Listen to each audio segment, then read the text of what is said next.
So during the 15th dev note for Nikke, they actually introduced something very exciting for the community, which are massive buffs or major buffs to characters and future characters to come. So during the dev note, they actually introduced and mentioned the new upgrade material called collectibles and treasures, and we're going to be talking about them, everything we know about them, how they work, and all that stuff in this video, and even some speculation since we don't have all the information. Make sure you guys subscribe and like. Let's get into it. So first things first, what are collectibles? Collectibles are buffs to characters and their weapons. So this is something that every single Nikke will get, right? This is a buff that every single Nikke will get, but it will be different depending on their weapon. Now, we don't know if that means shotgun characters are all going to get the exact same buff, or if they're all just going to be similar but slightly different, and same thing goes for rocket launcher, snipers, ARs, etc, right? We just know that every single character is getting this buff, kind of like an awakening system basically, right?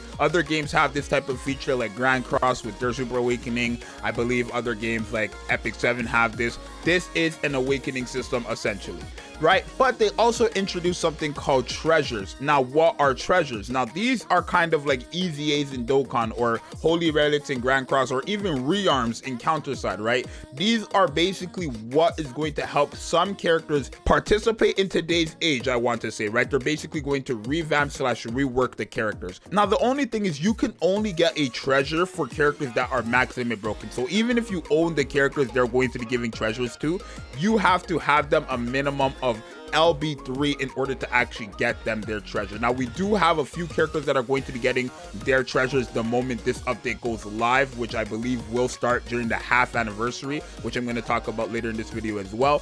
But for now, we do know that you do need to have these characters max limit broken, any character max limit broken, in order to get their treasure. Now, we're going to talk about some of these characters and some of their treasures. So some of the characters that are getting treasures will be Laplace, Zxous, Frima, and Exia, and some of these characters might be getting major buffs, some of these characters might be getting little buffs. Now, they just gave us a few details. I don't know if there's more to this or if this is all they're getting with their treasures, but we do know that some of these characters, especially Zxous, is getting a massive buff compared to everybody else, which we're going to talk about now. So let's talk about Laplace first. Laplace's treasure is going to be enhancing the true damage on her burst skill. Now, we don't know if there's going to be more to this or if there's going to be more of a buff to Laplace. Right now, it just says that there's going to be an enhancement to true damage of Laplace. Now, we do know Laplace has true damage on her burst skill. We don't know if it's a major buff, it's just a slightly bigger buff. We don't know that yet, right? We don't know if her skill 1 and skill 2 is also going to be getting buffed. We don't know. We don't have the finalized product, as they said as well. We just need to wait and see.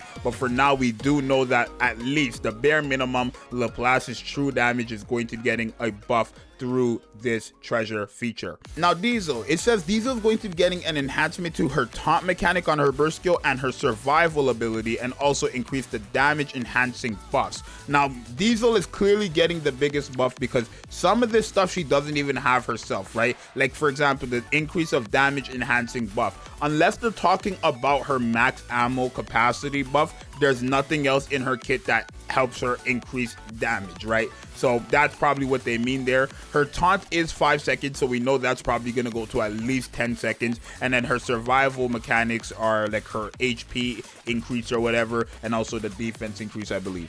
Now, it says Frima is going to be getting an enhancement to EFF of true damage, which is weird because Frima doesn't actually have anything in her kit that has to do with true damage, which makes me believe that Frima is going to be getting a new effect, right? Which is very, very cool, right? She doesn't have nothing at all that has to do with true damage, nothing at all, but it does say she's going to be getting enhancement to EFF of true damage. Now, what is EFF? I'm assuming efficiency, or maybe they messed up and they meant, I don't know exactly what that is, right? I don't know what EFF is, honestly. I don't know what that is, but she doesn't have true damage on her kit whatsoever. So we do know that she is going to be getting a whole new skill, or a whole new effect, at least on a skill that has to do with true damage, most likely a buff to allies, since she is a supporter, right? She's not really a DPS at all, actually. So it makes sense, right? Maybe if she gives true damage to all allies or something like that, that would be pretty good. Now, the last character is Exia, which says expansion and enhancement of applicable targets.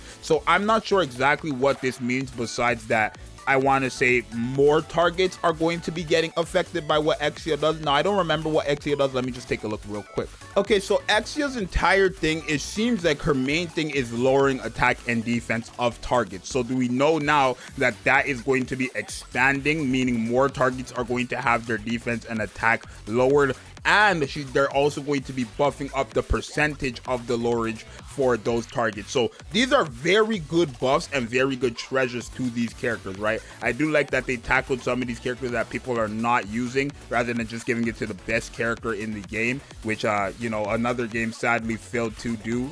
I'm not gonna say names, but another game had this and they gave it to some of the best characters in the game, even though this is a feature to clearly help revive some of the older units. Now, like I said, we don't know if these are going to be massive buffs. We don't know if these are going to be little buffs. We don't have a clue, but we do know this is going to be coming out during the anniversary, which should be from the range of May 26th to April 4th. And I say that now because they added the switch feature, which allows you to just switch through events, meaning that they can actually have the half anniversary, the 1.5 anniversary at least, exactly on May 4th, which would be exactly 6 months after release from November 4th, right? So we do know that the half anniversary is guaranteed from that April 26th range to that May 4th range, because last year the half anniversary was April 28, I believe, and that's because again they did not have the switch feature back then, but now with the switch feature they can more of plan it. So as of right now, we know that the materials you're going to need for collectibles and treasures are going to be obtained through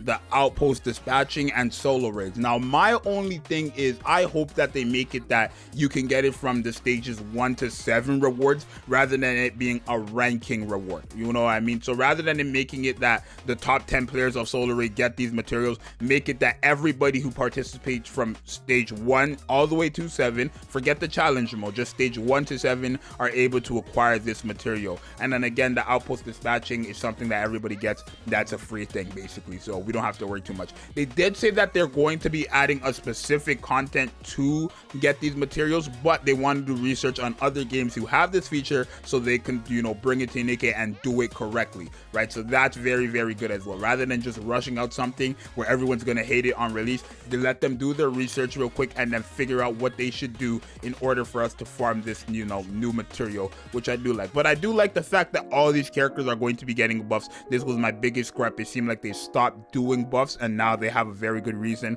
Essentially, they just added a new feature called collectibles and treasure, which are going to power up your characters even more, make some of the older characters a lot more useful and stronger, and then also make us have more progression in Nikke, which I do like myself. So you guys definitely let me know what you guys think down below. If there's anything out here that you guys are excited for, I am very excited for Isabelle, the Pilgrim Isabelle, to get one of her treasures or anything like that. The only thing I think a lot of people are going to have a problem with is the simple fact that for treasures you do need to have them max limit broken, which I can understand, because that means if a pilgrim like Isabelle gets one, only the people who have Isabelle LB3 are able to get it. So maybe they're gonna have to change that around. I don't really think it should be a problem, but then again, like I said, that basically requires you to own 4 copies of one character in order to get their treasure, which I can see a lot of free-to-plays or even a lot of light spenders or just even players in general complaining about, since it's RNG based on what characters you get and what dupes you get, right? Even with the wishlist feature, even with all these things, it's very, very hard to obtain multiple dupes for one specific character. It's just how it is. It's RNG, so they might have to fix that. That's probably my only thing that I'm thinking right now, but overall I'm very excited for this. Like I said, this is going to be coming out most likely with the half anniversary, because it says the end of April, which is when that's a half anniversary time. It is what it is, right? But I'm very excited. You guys let me know what you think, and that's your boy Zxous. I'll see you guys in the next one. Make sure you guys subscribe and like. I'm out. Peace.